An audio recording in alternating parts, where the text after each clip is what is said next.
So, lads, this is not a great look for the Indiana Fever organization. If you've got Caitlin Clark, the star of the Indiana Fever, she's going and seeing whatever about not seeing the Indiana Fever's doctors. Like, it is what it is with that. It is what it is.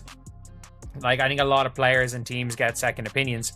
But if you haven't seen here, Stephanie White says there's no update on Caitlin Clark or potential timeline. She met with another doctor, but White says she hasn't spoken with the trainer. Without uttering a single word, the basketball legend who revived basketball in Indiana just sent the loudest message in WNBA history.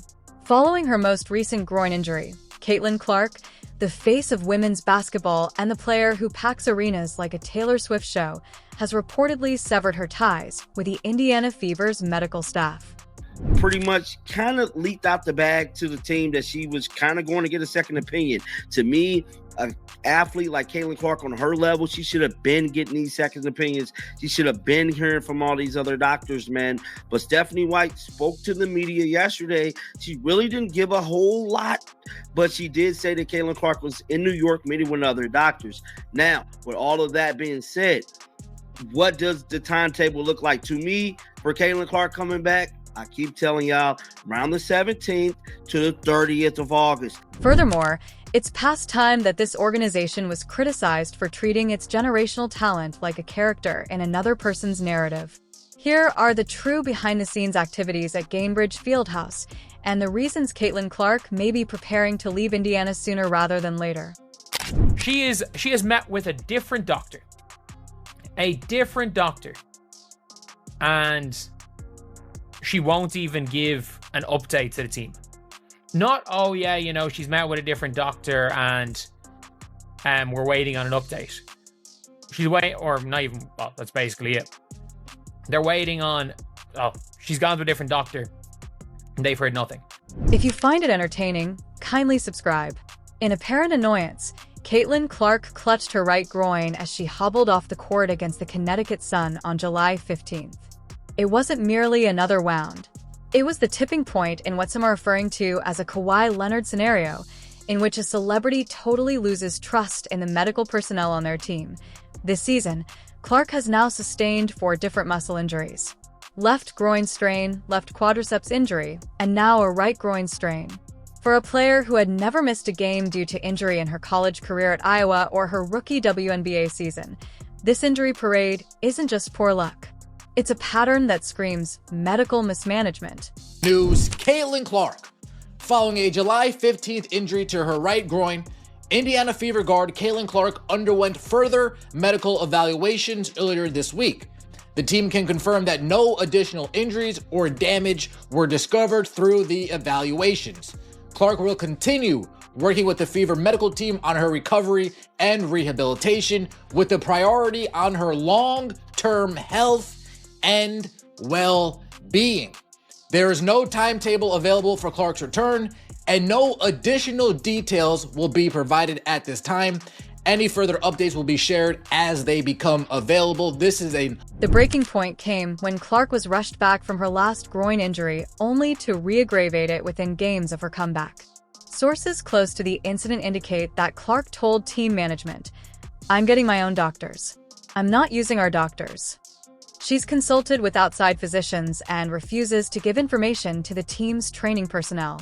The internet noticed something specific that Holly Rowe had to say on the broadcast. Holly Rowe said that before the last return after a quad injury, she had no practice time, which, if that's actually true, like if she wasn't practicing, if she wasn't going full speed, then why was she returning to the court? And that's actually something that I pointed out. I believe it was Scott Agnes reported that Caitlin had gone full speed in practice, but there was only one practice that she had gone full speed, and then she returned to play. Let's look at the facts that the Indiana Fever doesn't want you to see. Clark's injury timeline reads like a medical calamity. On May 3rd, she was out with a left leg pain that sidelined her for the exhibition opener. On May 26th, she missed the first game of her career with a left quad strained. In June, she missed 5 games due to a left groin injury. On July 15th, she suffered a right groin injury in the final minutes against the Connecticut Suns. And on July 24th, the Indiana Fever announced that there will be no timetable for her comeback and no additional details were revealed. That's 11 regular season games missed, plus the Commissioner Cup final. For comparison, recurrent soft tissue injuries that should be avoidable with appropriate conditioning and medical attention have caused the WNBA to miss almost half of the season. Caitlin Clark's team has made it known we are going to be holding her out until she is fully recovered. We are not going to be rushing her back at all. After taking Indiana Fever's advice, eventually Caitlin Clark needs to take matters into her own hands, make decisions for herself, and I believe that's what we are seeing with the team that she now has surrounding her. This is where it becomes quite telling, though. Without sharing the results with the Fever's medical staff, Clark went to New York to get second opinions. Coach Stephanie White said that she hadn't discussed what Clark's outside doctors found with the trainers. It's not merely an injury when your best player is basically making bad medical choices. That has to do with trust being totally destroyed. Fans believed they were getting a better player than Christy Sides when the Fever hired Stephanie White. White arrived with credentials, including a championship ring, 2023 WNBA Coach of the Year, a player's fever, and an understanding of winning. Instead, they were given a coach who seemed intent on making things better. The people were speculating that Caitlin Clark injury could be much worse than expected. You know, these type of injuries and the way she's been getting these injuries is not normal. To have these strains back to back to back like this, and I said this before, Caitlin Clark mobility is off, bro. I believe she might have came back too fast from the first. We all know the first one went down around the 25th of May. Then she came back and got re-injured around the 4th of July to the 5th, somewhere up in there of July. And then that brings us until now. This is the unpleasant reality that no one wants to acknowledge. Caitlin Clark was a tool that Christy Sides was skilled with. You can discuss Sid's other coaching shortcomings as you like.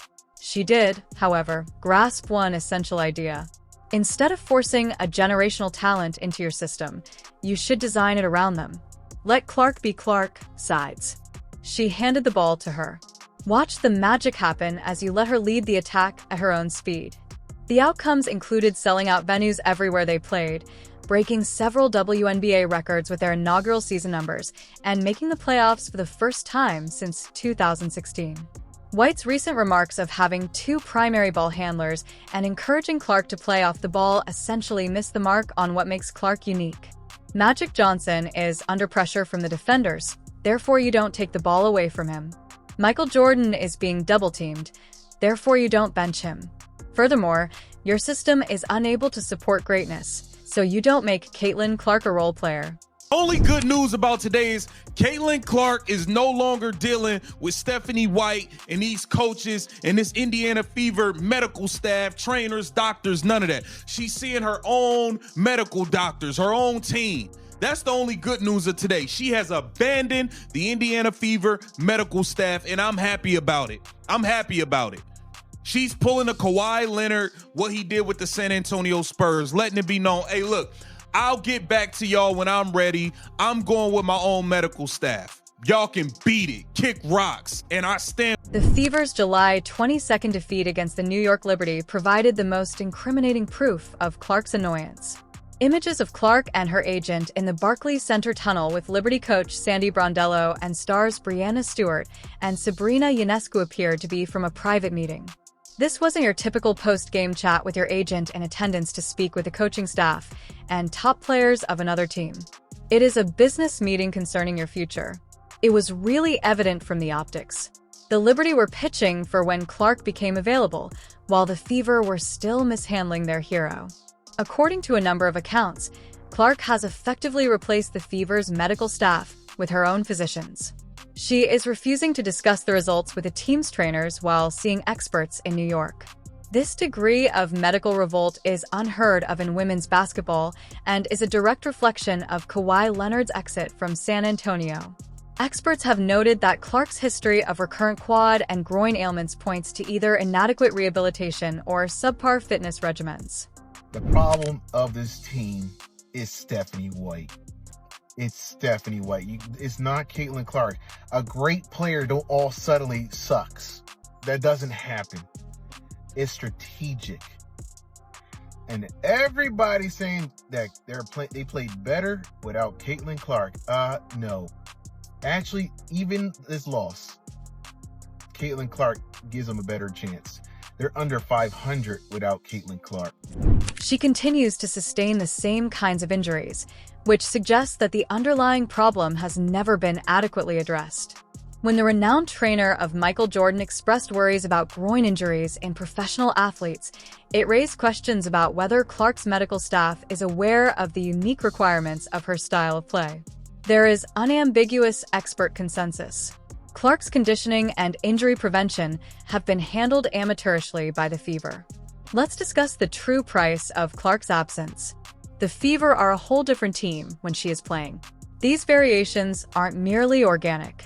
They happen when a player is hurriedly recovered from an injury and made to play in a system that isn't optimal for her. Including recent games in which they appeared good but not championship caliber, the Fever are 4-6 without Clark this season. That's what separates a postseason squad from a team vying for a championship. It all boils down to their ability to maintain the happiness and health of their superstar. But this is how it starts in sports. This is how it starts in the NFL. This is how it starts in the NBA. When you start seeing the wheels in motion, there's signs. There's signs before eventually a player gets traded. A player eventually marks their next destination. The Indiana Fever, you're on notice. You're on notice. You better recognize what you've got going on, the asset in front of you, and you do whatever you have to do to correct what is happening. Fans of the Fever don't want to hear this unpleasant reality. Caitlin Clark has no debt to Indiana. She has already brought them millions of dollars in income, sold-out crowds, national television ratings, and postseason participation. What has she received back from the organization? A string of injuries, unreliable coaching, and unreliable medical personnel. The Fever have demonstrated that they are unable of building a team around a superstar. Instead of trying to enhance Clark's influence, the coach they chose wants to lessen it. Instead of being a part of the system, Clark ought to be the system. 90% of her time on the court should be spent with the ball in her hands.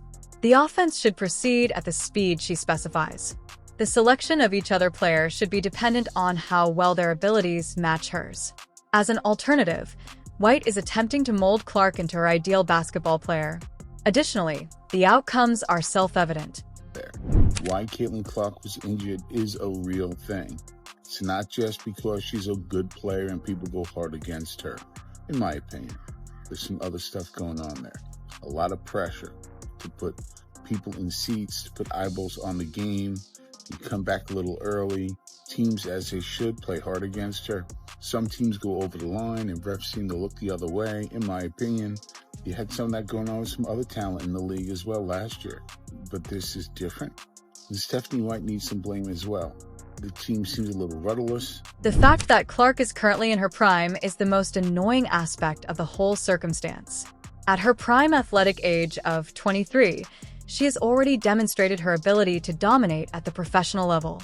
Instead of figuring out basic medical care and coaching philosophy, Indiana should be constructing a championship challenger around her throughout these years. Clark's departure is getting closer with each game she misses. They are so setting themselves up for when Clark becomes available. They have players capable of winning championships, skilled coaches, and a team that understands how to make the most of elite talent. Above all, they would not squander Clark's best years attempting to change her into someone she is not. Remember Peyton Manning when he called his own plays? He said, Tony Dungy, you run the defense, I run the offense. That's what exactly needs to happen in Indianapolis. Caitlin Clark is literally Peyton Manning. She should be calling the plays. She should run the offense. And Stephanie White call the defense. There is more to Clark's refusal to speak with the Fever's medical staff than this most recent injury. It's about a habit of disrespect that began when the coaching staff hurried her back from earlier injuries and continues with their inability to employ her effectively. It's not a passing argument when a player of Clark's caliber loses faith in the organization's fundamental operations, which keep them strong and set them for success. They have forgotten the most crucial regulation in professional sports because they are so preoccupied with their procedures and systems. When you have a once-in-a-generation talent, you make every effort to ensure their happiness and well-being. There is a WNBA team that have been very, very, very much in, they made it clear that they want Caitlin Clark, or they're eventually going to want Caitlin Clark. Along those lines, they made it very, very clear. And that team is the New York Liberty. I think there is a 50-50 chance Caitlin Clark leaves Indiana after a rookie season. No, after rookie contract is up. Because Clark's body language conveys information that her words in public cannot. Following her most recent injury, she was obviously upset, covering her head with a towel and displaying obvious annoyance. She is obtaining medical advice without consulting any team members. She's meeting with other organizations in secret. These are not the behaviors of a player who has made a long-term commitment to her current circumstances. In her system, White keeps talking about Clark playing off the ball. Every setback causes the medical team to lose the trust of its superstars. She shouldn't have to jeopardize her health by seeing a doctor she doesn't trust. She shouldn't have to represent a group that doesn't value their possessions. For Indiana, the decision is straightforward. They are currently making every effort to thwart the greatest thing that has ever occurred to their brand. So either develop around Caitlin Clark in the proper manner, or watch her take her talent somewhere that will. Caitlin Clark's patience has definitely run out as the clock is ticking.